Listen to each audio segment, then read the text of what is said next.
নমস্কার, আমি Manatosh Chatterjee, countdown stories চ্যানেলের কর্ণধার। কাউন্টডাউন স্টোরিজের পক্ষ থেকে প্রথমেই দর্শক বন্ধুদের শারদীয়ার শুভেচ্ছা।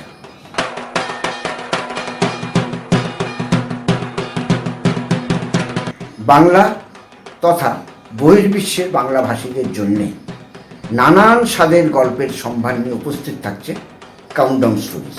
আমরা চাই দর্শক বন্ধুরা আমাদের ছবি দেখুন, চ্যানেলটি অবশ্যই সাবস্ক্রাইব করবেন আর বেল আইকনটি টিপতে কিন্তু ভুলবেন না।